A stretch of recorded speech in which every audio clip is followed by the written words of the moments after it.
Welcome to Sunrise, first light for what's next on B2B revenue teams. Lots to cover today, so let's dive in.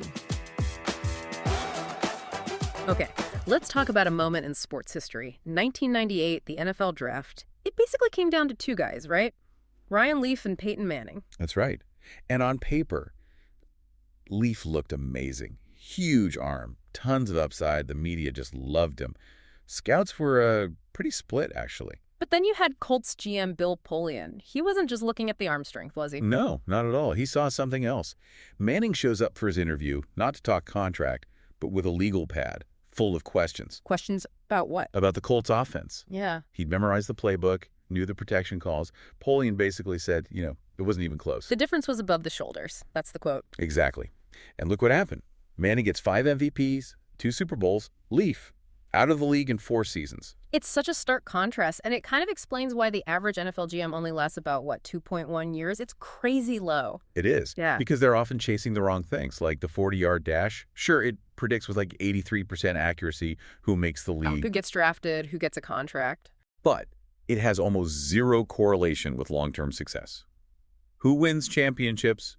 It tells you who's fast, but not who wins. And that brings us right to the GTM world, doesn't it? We have our own 40-yard dashes. Marketing qualified leads, sales qualified leads, everyone knows them. They're easy to track, easy to talk about, from like the BDR team all the way to the boardroom, no translation needed. But that's the trap. Run the numbers, do the regression analysis, you find the same problem as the 40-yard dash. They tell you what happened yesterday. Not what's broken today, not what's going to predict future success. Precisely. Polian, he built dynasties, Bills, Panthers, Colts by looking above the shoulders. Yeah. He tracked things like film time, how quickly players bounce back from mistakes. The intangibles, cultural lift, who made the team better, stuff that doesn't show up on a stat sheet. Exactly.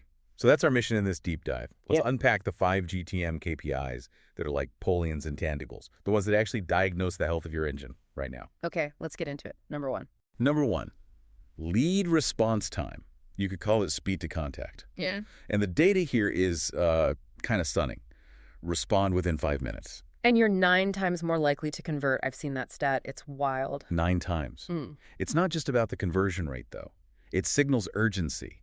It's cultural. Right. If your team is slow off the mark, it flags deeper issues like routing problems or just a lack of get up and go. And if you wait an hour, forget about it. Yeah. That lead is likely already talking to your competitor. You've lost that initial momentum. Okay, crucial first step. What's number 2? Number 2 is manual prospecting activities. Look, the reality is only about 47% of reps are going to hit quota this year. Activity is the raw input for pipelines. Especially for reps expected to self-source, right, if they're not doing the outreach. They're going to fail. Simple as that. Top performers, they're hitting 80, maybe 100 activities a day. Calls, emails, LinkedIn touches. And the underperformers. Down around 20 or 30. The difference is huge. Consistent activity usually means they've built a system, a process. Erratic activity, they're winging it. But hold on. Couldn't high activity just be noise? Like spamming people just to hit a number? That's where the diagnosis comes in. If you see tons of activity but low conversion, it's not an effort problem. It tells you the targeting is off or the messaging isn't landing. Ah, okay. So it forces you to fix the quality of the activity, not just demand more quantity. Makes sense. What's number 3? Number 3 gives you that X-ray view, pipeline coverage ratio by stage. We all talk about having 3x coverage overall. Yeah, the standard benchmark. But this breaks it down. How much pipe is at each stage? And crucially, how long has it been sitting there? So what does that tell you? Well, if you've got a ton of deals stuck in the early stages, discovery maybe, and they just aren't moving, that screams marketing quality problem. The leads look okay, but they're not real opportunities. And if it's stuck late stage, like proposal sent, but nothing's happening for 90 days. That's usually a sales execution issue. Maybe the qualification was weak, maybe they lost the internal champion, maybe the deal's just stalled. This metric spots the bottleneck. Okay, that leads nicely into number 4. Number 4, stage-to-stage conversion rate. This is your real-time leading indicator, not overall win rate, which tells you about last quarter.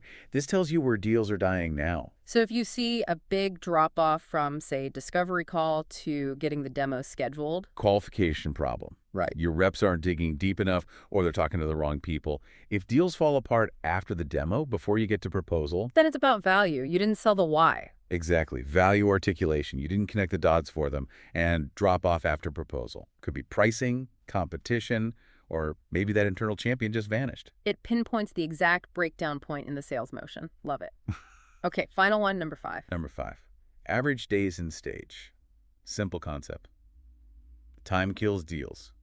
Every deal has a shelf life. So you track the average time deals spend in each stage. And you watch for outliers. Elite teams, they treat anything that's been sitting, say, twice as long as the average for that stage as a major red flag. What does that bloat usually indicate if deals are stuck way too long in discovery? Often means reps are struggling to qualify properly, or they just can't get access to the actual decision makers. They're stuck talking to influencers, not buyers. And bloat later, like in the proposal stage? That's often the kiss of death from internal processes. Yeah. Stuck in legal review, procurement hurdles, budget committee limbo. You know the drill. Right. Legal purgatory, as you called it. Okay, so wrapping this up. Bill Polian wasn't necessarily finding better athletes. No, he was diagnosing better. He looked past the surface stats to the things that actually predicted performance and character. And MQLs, they're like that 40-yard dash. They tell you what happened. Yesterday's box score. Exactly. These 5 KPIs we just discussed, they tell you what's happening now and what's likely coming. They show you where the engine is starting to sputter. The teams that hit their number are diagnosing their GTM health in real time using metrics like these. They're focusing on the invisible work. So if Polian saw the difference above the shoulders, maybe the final thought for everyone listening is, what's the invisible work, the key diagnostic that you need to start tracking today to build your own winning team for the future?